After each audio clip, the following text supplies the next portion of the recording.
Hello dear students, कैसे हैं सभी। आई होप सभी ठीक होंगे। पढ़ाई लिखाई सभी की अच्छी चल रही होगी, राइट। तो जैसे कि आपको पता है ये लेक्चर नंबर हमारा कौन सा है, सेकंड है, एरर्स एंड मेजरमेंट का। तो एरर एंड मेजरमेंट का सेकंड लेक्चर हमारा। फर्स्ट लेक्चर अगर आप अभी तक आपने नहीं देखा तो उसको देख लो पहले, फिर ही चीजें समझ आएंगी। तो एक बार मैं क्विक रिवीजन दे देता हूँ। लास्ट टाइम हमने क्या पढ़ा था?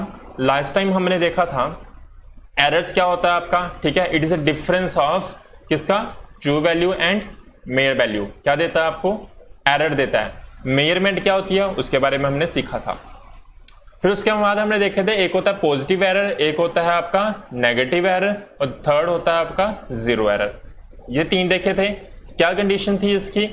देखिए, जब भी आपकी मेयर्ड वैल्यू क्या हो, बड़ी हो, जब भी आपकी मेयर्ड वैल्यू क्या हो, बड़ी हो as compare to true value, तो आपका पॉजिटिव एरर होता था। अगर आपकी ट्रू वैल्यू क्या हो, बड़ी हो as compare to measured value, या मैं यूं कहूं आपकी जो मेयर्ड वैल्यू होती है वो क्या होती है, छोटी होती है, is less than the true value, तो आपका कौन सा एरर होता है? It is your negative error.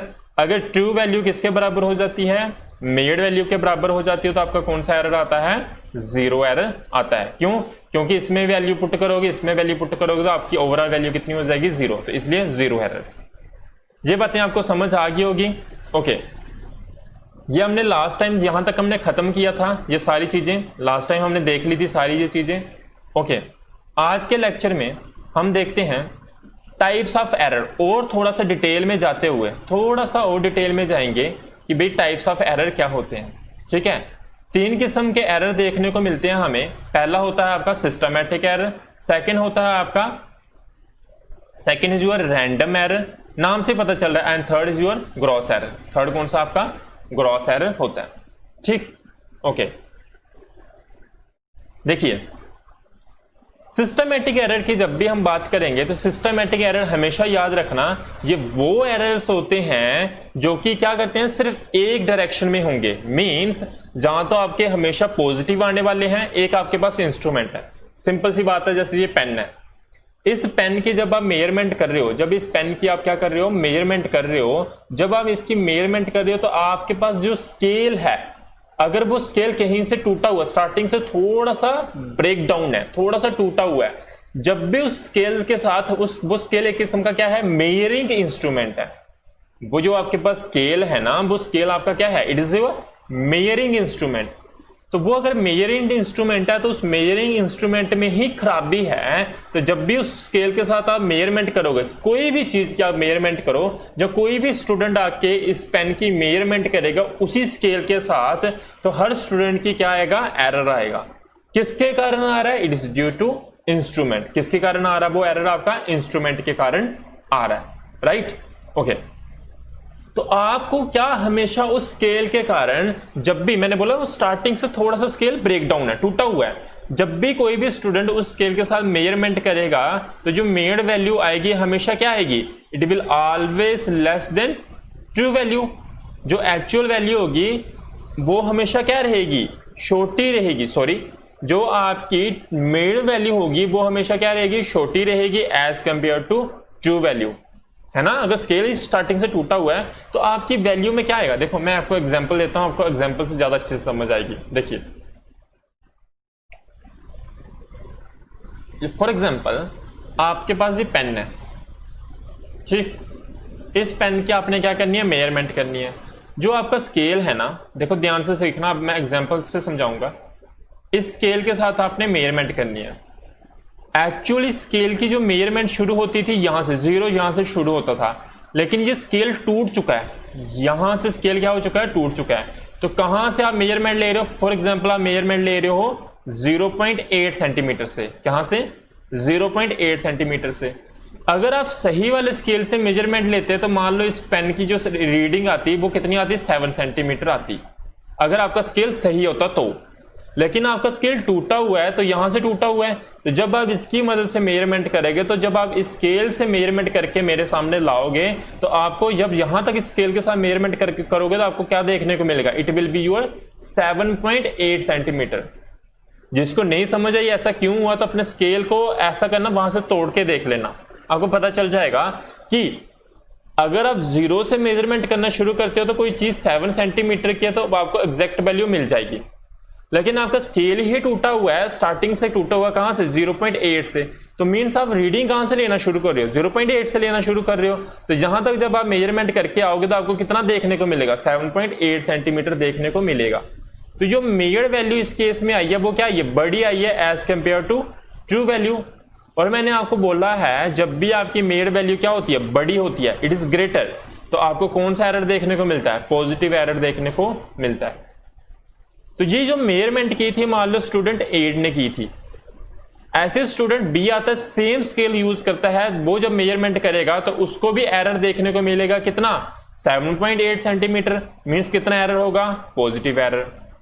कोई और स्टूडेंट आता है सेम पेन या कोई और पेन की मेजरमेंट करना शुरू करता है, मान लो वो अपने डेस्क की मेजरमेंट करता है, सी स्टूडेंट आया उसने सेम इंस्ट्रूमेंट सेम स्केल के साथ मेजरमेंट करना शुरू की, तो जब उसने मेजरमेंट करना शुरू की तो सेम स्केल के साथ कर रहा था तो उसको भी एरर देखने को कितना मिलेगा 7.8 सेंटीमीटर, मीन्स उसको एरर देखने को बेसिकली कितना मिलेगा 0.8, जो कि कौन सा एरर है आपका, है ना, जो कौन सा एरर आपका पॉजिटिव एरर है। तो हर स्टूडेंट को कौन सा एरर देखने को मिल रहा है, पॉजिटिव एरर देखने को मिल रहा है। तो सिस्टमैटिक एरर क्या कहता है, नाम से ही पता चल रहा है, जब भी आप मेजरमेंट करोगे तो आपको एरर देखने को मिलेगा, क्या देखने को मिलेगा, एरर देखने को मिलेगा, लेकिन वो जो एरर होगा वो हमेशा क्या होगा, एक ही डायरेक्शन में होगा। एक ही डायरेक्शन में मतलब क्या, जहां तक वो हमेशा क्या आता रहेगा आपके पास, पॉजिटिव एरर आता रहेगा, जहां कैसा एरर आएगा आपके पास, हमेशा नेगेटिव एरर आएगा, वो हमेशा कैसा एरर रहेगा आपका, नेगेटिव एरर रहेगा। इतनी सी बात समझ आ गई होगी। दूसरी चीज, आपको ऐसे एरर, ये जो एरर आ रहा है, सिस्टमैटिक एरर जो आ रहा है, जो आपके पास स्केल टूटा हुआ था, तो आपको उसका कितना स्केल टूटा हुआ है, 0.8 के ऊपर टूटा हुआ था, इतनी वैल्यू टूटी हुई थी, तो आपको पता है जो आपके पास स्केल है उसके कारण क्या आने वाला है, एरर आने वाला है। कितना एरर आने वाला है, 0.8 आने वाला है। क्यों आने वाला है, क्योंकि आपके इंस्ट्रूमेंट में क्या है, प्रॉब्लम है। क्या प्रॉब्लम है कि आपका स्केल क्या हुआ है, टूटा हुआ है। तो मीन्स अगर आपको एरर का कारण पता है, कोई भी गलती आप करते हो, अगर आपको गलती किस कारण से हो रही है तो आप अपनी गलती को क्या कर सकते हो, सुधार सकते हो ना। अगर आप कोई लाइफ में गलती कर रहे हो, कोई मिस्टेक कर रहे हो, तो अगर आपको जिस समय मिस्टेक कर रहे हो, अगर आपको उसका रीजन पता हो कि आप क्यों मिस्टेक कर रहे हो, तो आप अपनी गलती को क्या कर सकते हो, कुछ हद तक क्या कर सकते हो, सुधार सकते हो। सेम केस यहां पे है, यहां पे भी क्या है, जो सिस्टमैटिक एरर्स होते हैं ये इंस्ट्रूमेंट के कारण हो सकते हैं, ठीक है, या कोई और भी रीजन हो सकता है। तो यहां पे हमें जो एरर आता है उस एरर आने का क्या होता है, रीजन पता होता है। क्या पता होता है, रीजन पता होता है कि किस कारण ये एरर आ रहा है। और जब भी आपको रीजन पता हो कोई चीज का, आप उसको क्या कर सकते हो, मिनिमाइज कर सकते हो। क्या कर सकते हो, उसको मिनिमाइज कर सकते हो, राइट। तो क्या है, the cause of this error is known. इस एरर जो ये सिस्टमैटिक एरर होते हैं इनका कॉज हमें पता होता है, इसलिए ऐसे एरर्स को हम क्या कर सकते हैं, मिनिमाइज कर सकते हैं। बात समझ आई, पता चल गया, ओके। अब बोलता है कि ये एरर होते क्यों हैं, किसके कारण हो सकते हैं, बहुत सारे रीजंस हैं। पहला रीजन है आपका इंस्ट्रूमेंट एरर, इंस्ट्रूमेंटल एरर। आपके पास जो इंस्ट्रूमेंट है उसमें ही क्या है, एरर है, ठीक है। जैसे मान लो आपके पास वोल्टेज मेजर करने के लिए कोई इंस्ट्रूमेंट है, तो जब आप उसके साथ वोल्टेज मेजर कर रहे हो, जो नीडल है, एक्चुअली नीडल कहां होनी चाहिए, वोल्टमीटर की 0 पे होनी चाहिए। तो जब आपको मान लो वो नीडल थोड़ी सी पहले ही कहां पे रहती है, 1 वोल्ट के ऊपर रहती है ना। आपके घर में वो लगे होंगे स्टेबलाइजर लगे होंगे, जिसको हम ट्रांसफार्मर बोलते हैं। तो जो आपके घर में ट्रांसफार्मर्स लगे हुए हैं, जिनको आप जनरली लैंग्वेज में बोलते हो वोल्टमीटर भी बोलते हैं कई वो लोग उसको स्टेबलाइजर भी बोलते हैं। तो उसके ऊपर जो मीटर लगा होता है ना, वोल्टमीटर, तो कई बार क्या होता है उसकी नीडल खराब हो जाती है। नीडल क्या पता 0 के नीचे चली जाए बिल्कुल, जहां क्या पता 1 वोल्ट के ऊपर आ जाए, क्या पता 10 वोल्ट के ऊपर ही रुक जाए वहां के। तो वहां पे उस नीडल के कारण क्या आ चुका है, एरर आ चुका है। अब आपके घर में अगर 200 वोल्ट की लाइट आती है तो वो नीडल कहां चली जाएगी, अगर वो नीडल पहले ही 10, देखो मैं समझाता हूं आपको। ये आपके पास वोल्ट मीटर है, ये नंबर शुरू हुआ था इसका 0 1 2 3, जैसे मान लो 10 वोल्ट, 20 वोल्ट, 30 वोल्ट। इसकी नीडल पहले ही कहां रहती है, 5 वोल्ट के ऊपर रहती है।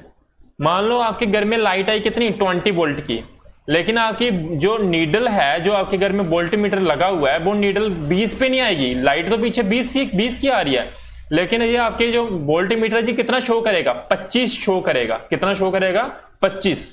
और ये हमारा देसी दिमाग जो होता है, जो हमें बता देता है, हमें पता है कि हमारा दिमाग बहुत साइंटिफिक है।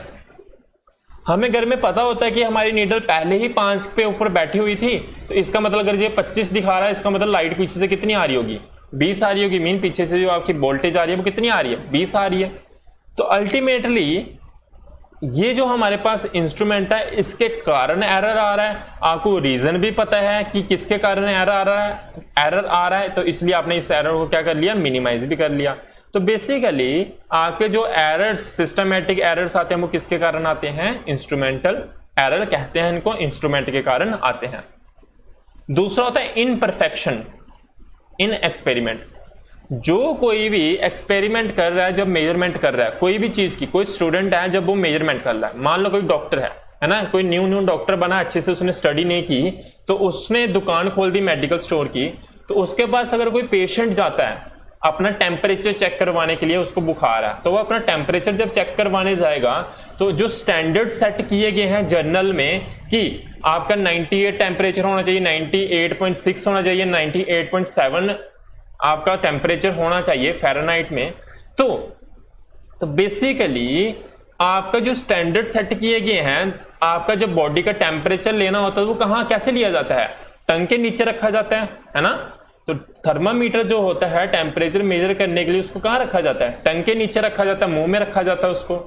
लेकिन अगर कोई एक्सपेरिमेंट करने वाला, जो टेम्परेचर मेजर करने वाला इनपरफेक्ट है, परफेक्ट नहीं है, वो अगर वो परफेक्ट नहीं है एक्सपेरिमेंट करने में, तो वो क्या करेगा, क्या पता आपका थर्मामीटर लेगा और आर्मपिट के नीचे रख देगा। आर्मपिट के नीचे अगर थर्मामीटर, टेम्परेचर वहां से भी मेजर किया जा सकता है, लेकिन वहां पे जो टेम्परेचर मेजर किया हुआ आएगा वो क्या होगा, जनरली डाउन ही होगा एज कंपेयर टू टंग, जो कि आपके स्टैंडर्ड सेट किए हुए हैं जर्नल में। तो वो उसके कंपैरिजन में आर्मपिट का जो टेम्परेचर रहता है, आर्मपिट का जो टेम्परेचर होता है वो क्या होता है, कम होता है एज कंपेयर टू टंग, तो आपका क्या आ जाएगा, एरर आ जाएगा। तो मीन्स इनपरफेक्ट इन एक्सपेरिमेंट। नेक्स्ट चलते हैं पर्सनल एरर। तो पर्सनल एरर भी हो सकते हैं भाई, आपका जो, जैसे मान लो लैब में कोई स्टूडेंट है, मैंने उसको बोला भाई जाओ आप देख के आओ, एक जो सॉकेट लगा हुआ है इलेक्ट्रिसिटी का, उसके अंदर कितना करंट फ्लो कर रहा है। वो मल्टीमीटर लेके गया, उसने वहां पे दोनों वायर्स लगाई और करंट चेक करने लगा। जैसे उसने करंट चेक करने लगा, तो मान लो उसको थोड़ी सी देखने में प्रॉब्लम थी, ठीक है, आई साइट में प्रॉब्लम है, तो वो जब मेजरमेंट करने लगेगा तो उसके देखने में उसको प्रॉब्लम होगी। मान लो जो रीडिंग आ रही थी, मान लो 30 वोल्ट 30 एम्पियर आ रही थी, 13 एम्पियर होता नहीं है, मान लो 5 एम्पियर आ रही थी, लेकिन उसको देखने में प्रॉब्लम हुई, उसने क्या पढ़ लिया वहां पे, 6 एम्पियर पढ़ लिया। तो एरर तो आ गया ना, 5 एम्पियर एक्चुअल में, सॉरी 5 एम्पियर एक्चुअल में थी, लेकिन उसने देख क्या लिया, 6 एम्पियर देख लिया, तो एरर आ गया। तो किसका, कौन सा एरर है जी, आपका पर्सनल एरर है। तो ये सारी चीजें होती हैं आपकी, किसके अंदर आती हैं, सिस्टमैटिक एरर के अंदर आती हैं। तो सिस्टमैटिक एरर्स ध्यान में क्या रखना, आपको ध्यान में ये रखना है, सिस्टमैटिक एरर्स पहला एक ही डायरेक्शन में होते हैं, जहां पॉजिटिव होंगे जहां नेगेटिव होंगे, पहली बात।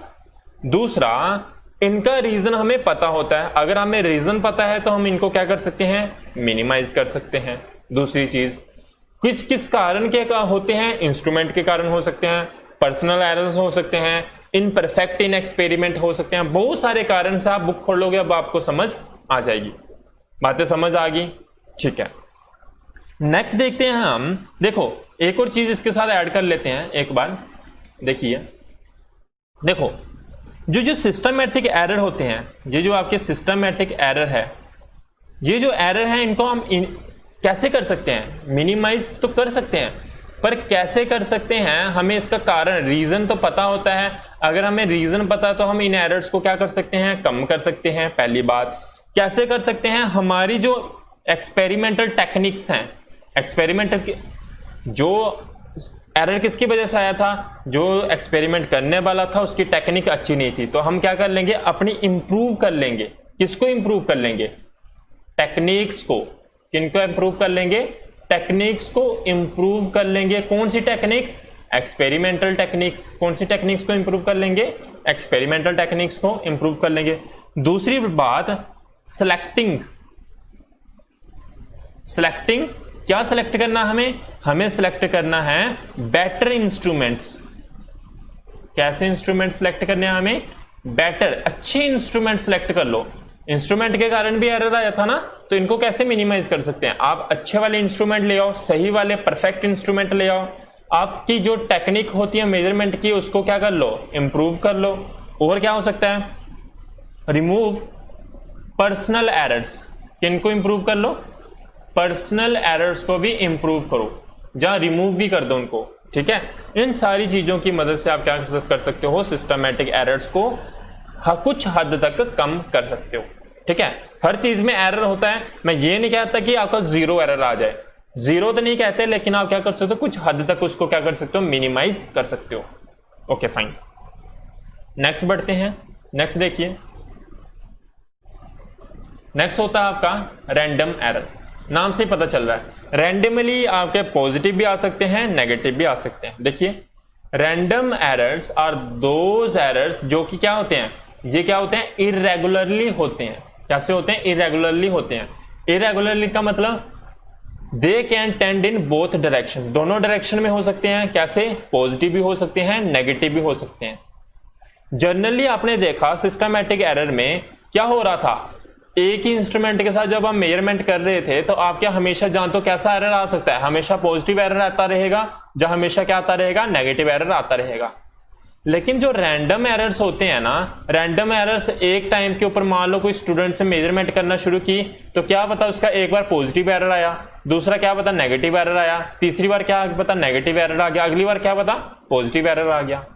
ये पॉजिटिव नेगेटिव मतलब समझ रहे हो ना, कि ट्रू वैल्यू फॉर एग्जांपल 10 है, तो वो मेजरमेंट करने गया, क्या पता उसकी वैल्यू पहली बार उसने मेजरमेंट की मान लो 10.1 आई, दूसरी 10.2 आई, तीसरी बार 10.1 आई, चौथी बार 9.8 आई, अगली बार 9.9 आई, अगली बार 9.9 आई। तो आप देख रहे हो एक बार मेजर्ड वैल्यूज कभी कभी मेजर्ड वैल्यूज बड़ी हो जा रही है, कभी कभी क्या हो रही है? छोटी होती जा रही है। मेजर्ड वैल्यू छोटी होने का मतलब कौन सा होता है एरर? बताओ मुझे। नेगेटिव एरर होता है। मेजर्ड वैल्यू अगर बड़ी आ जाए ट्रू वैल्यूज, तो कौन सा एरर होता है? पॉजिटिव एरर होता है। ये सारी बातें तो एक ही जब आपका इरेगुलरली, क्या पता नेगेटिव आना शुरू, क्या पता नेगेटिव आ जाए, क्या पता पॉजिटिव आ जाए। इरेगुलरली, रैंडमली कोई भी डायरेक्शन में आपका एरर फ्लो कर रहा है, तो उसको ऐसे एरर को आप कौन सा एरर बोलते हो? ऐसे एरर को आप बोलते हो कौन सा? रैंडम एरर, जहां इरेगुलर एरर। समझ गए बात को? ओके, देखिए, these error are known as chance error. इनको हम कौन सा एरर भी बोल देते हैं? चांस एरर भी बोलते हैं। चांस पता ना, चांस है जहां तो पॉजिटिव आ जाएगा, जहां नेगेटिव आ जाएगा, जहां जीरो भी आ सकता है। ठीक है, तो ऐसा error basically random, irregular, chance, ये तीनों वर्ड्स आपने सुने हुए हैं। कहां पे? प्रोबेबिलिटी आपने पढ़ा था मैथमेटिक्स में 10th में, तो वहां पे आपने देखते थे ना, रैंडम, इरेगुलर, चांस, ये सारी चीजें वही चीजें हैं जी। तो आपका रैंडम एरर भी हो सकता है, इरेगुलर भी बोल सकते हैं इसको, चांस एरर भी बोलते हैं, अलग अलग इसके नाम है। ऐसे एरर को मिनिमाइज कर सकते हैं कि नहीं कर सकते हैं? देखो कैसे कर सकते हैं। देखो, ऐसे एरर को मिनिमाइज करने का एक ही हमारे पास तरीका है। वो क्या तरीका है? आप क्या करो, बार बार एक्सपेरिमेंट रिपीट करो। क्या पता एक बार पॉजिटिव आ रहा है, एक बार नेगेटिव आया, दूसरी बार फिर से पॉजिटिव आया, तीसरी बार फिर से पॉजिटिव आ गया, चौथी बार नेगेटिव आ गया, अगली बार भी नेगेटिव आ गया। आप क्या करो, ऐसे एरर को कैसे मिनिमाइज कर सकते हो? बार बार इन एक्सपेरिमेंट को रिपीट करो। आपको मैंने फॉर एग्जांपल ये पेन की मेजरमेंट दी, मेजरमेंट करने के लिए दी, मैंने बोला एक्यूरेट मेजरमेंट करके दो, देखते हैं कौन करता है। तो आप क्या करोगे भाई? आप क्या करोगे? आप इसकी मेजरमेंट करने लगोगे, तो जब आप इसकी मेजरमेंट करने लगोगे, तो मुझे तो पता है इसकी 10 सेंटीमीटर वैल्यू है। आप जब मेजरमेंट करने लगते हो, आपको एक बार मेजरमेंट की आपकी आई 9.8, दूसरी बार आपने मेजरमेंट की मान लो 9.9 आ गई, तीसरी बार आपने मेजरमेंट की, आप बोलोगे यार मैच तो नहीं हुई, चलो एक बार फिर से करते हैं। आपने तीसरी बार की तो क्या की आ गया आपका 10 आ गया, चौथी बार की आपकी 10.1 आ गई। इससे हो क्या रहा है? अलग अलग वैल्यूज आ रही हैं। अलग अलग वैल्यूज आ रही हैं। एरर को जब भी कोई भी हम जब भी लैब में जाएंगे, जहां लैब में कोई भी साइंटिस्ट जहां कोई भी एक्सपेरिमेंट किया जाता है, तो जब भी मेजरमेंट लेनी होती है कोई भी चीज की, तो एक बार कभी भी मेजरमेंट लेके हम बंद नहीं करते हैं, हम बार बार उसकी क्या करते हैं, मेजरमेंट लेते हैं। बार बार मेजरमेंट लेने के बाद उस सारी वैल्यूज को ऐड करके डिवाइड कर देते हैं जितनी बार हमने क्या किया होता है, एक्सपेरिमेंट किया होता है। फॉर एग्जाम्पल, ये जो पेन की मेजरमेंट कर रहे थे, आपने क्या की, कितनी बार मेजरमेंट की, एक बार आपकी वैल्यू आई 9.8, दूसरी बार वैल्यू आई आपकी 9.9, थर्ड टाइम्स आपकी वैल्यू आई 10, फोर्थ टाइम आपकी वैल्यू आई 10.2, थर्ड टाइम आपकी वैल्यू आई 10.1। आपने कितनी बार एक्सपेरिमेंट किया, 1 2 3 4 5, 5 बार एक्सपेरिमेंट किया। इसको डिवाइड कर दो कितने के साथ, 5 के साथ। ऐड करना इसको, जब आप इसको ऐड करोगे तो मैं अप्रोक्सीमेटली क्या पता इसका आंसर कितना आ जाएगा, 10। आप करके देखना, इन पांचों वैल्यू को प्लस करो, फिर डिवाइड कर दो 5 के साथ, देखना आपकी 10 वैल्यू आती है कि नहीं आती है। तो हमने सीखा क्या, हमने ये सीखा जब भी आपको लाइफ में एक्सपेरिमेंट करना है तो आप क्या करोगे, एक बार कभी भी ऑब्जर्वेशन नहीं करोगे। ऑब्जर्वेशन का मतलब क्या, एक्सपेरिमेंट्स। एक बार कभी भी ऑब्जर्वेशन नहीं करोगे, आप बार बार एक्सपेरिमेंट को क्या करोगे, रिपीट करोगे। जब आप बार बार एक्सपेरिमेंट को रिपीट करोगे ना, उन सारे एक्सपेरिमेंट की जो वैल्यू आएगी उनको क्या कर दोगे, ऐड कर दोगे। उनको ऐड करने के बाद जितनी बार आपने एक्सपेरिमेंट रिपीट किया उतनी वैल्यूज के साथ क्या कर दोगे, उसको डिवाइड कर दोगे। आपको क्या मिल जाएगा, मेजर वैल्यू मिल जाएगी। आपको क्या मिल जाएगी, मेजर वैल्यू मिल जाएगी।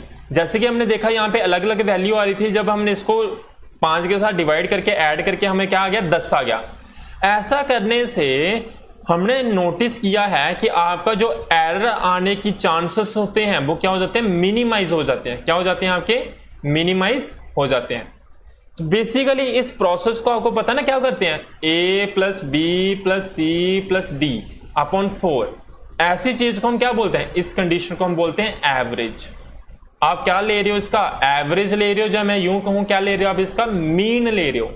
इस चीज को सभी को ऐड करना, जितनी बार रिपीट किया उतने के साथ उसको डिवाइड कर दो। इस चीज को हम क्या बोलते हैं, मीन। क्या लिया हमने, इसका मीन लिया।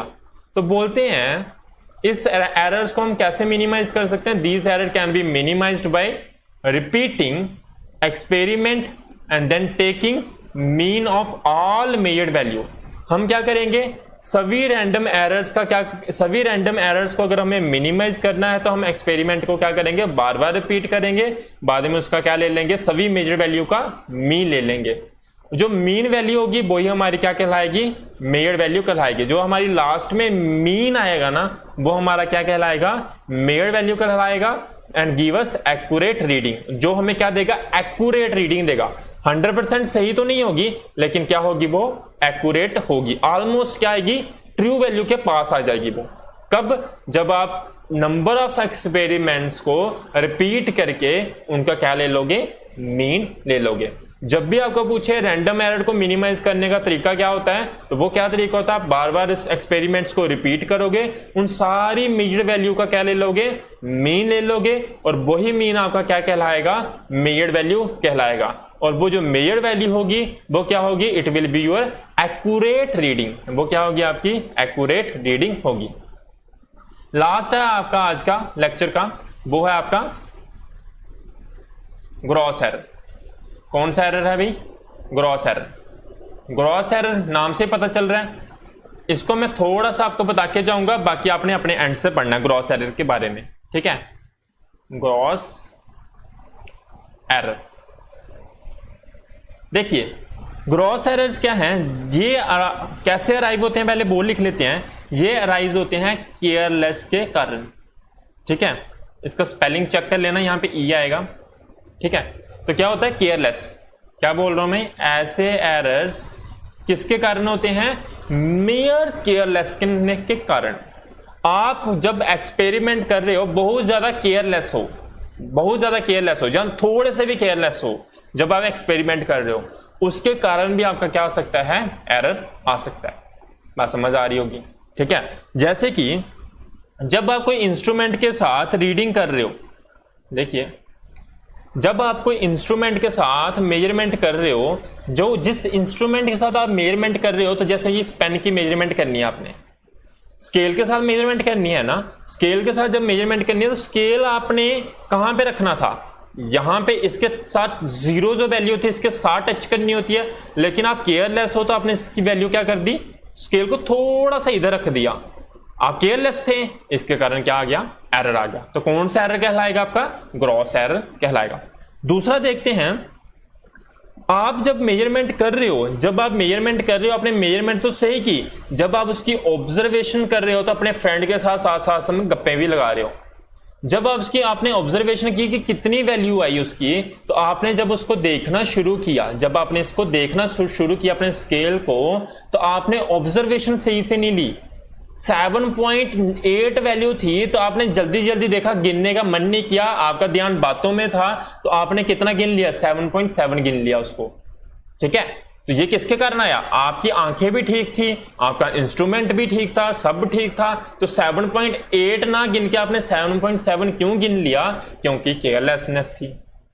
ऐसे ही सारी बहुत सारी एग्जांपल्स आपको बुक्स में देखने को मिल जाएंगी, आप रीड करना, आपको ऑटोमेटिकली सारी चीजें समझ आ जाएंगी। ठीक है, ओके। देखिए, आप अगर ये वीडियो देख रहे हो, अगर आपको ये थोड़ी बहुत समझ आई है, बुक को तो आपको देखना ही पड़ेगा, नो डाउट। अगर आपको कुछ सीखने को मिल रहा है तो इस वीडियो को लाइक कर दो, अपने फ्रेंड्स के साथ ज्यादा से ज्यादा इस वीडियो को शेयर किया करो। ठीक है, लाइक मुझे बहुत कम देखने को मिलते हैं, जितने स्टूडेंट्स ने वॉच किया होता है उससे कम ही लाइक देखने को मिलते हैं। कोई बात नहीं, अगर आपको थोड़ा बहुत सीखने को मिल रहा है तो लाइक कर सकते हो वीडियो को। आज का आपका होमवर्क क्या है, what you have to do, you have to comment down. क्या कमेंट करना है, पहला चीज आपको व्हाट इज एरर वो बताना है मैथमेटिकल फॉर्म में। मैथमेटिकल फॉर्म क्या है वो आपने लिखनी है, मैंने समझाई हुई है। दूसरा, आपने एग्जांपल्स देनी है ग्रॉस एरर्स की। ठीक है, दूसरा होमवर्क का अपना आपका, आपको एग्जांपल्स देनी है किसकी, ग्रॉस एरर की। ठीक है, चैनल को सब्सक्राइब कर दो, अपने फ्रेंड्स के साथ वीडियो को शेयर करो ज्यादा से ज्यादा, वीडियो को लाइक करना बिल्कुल मत भूलना। इसी के साथ मैं अलविदा लेता हूं, bye bye, have a nice day. Okay fine.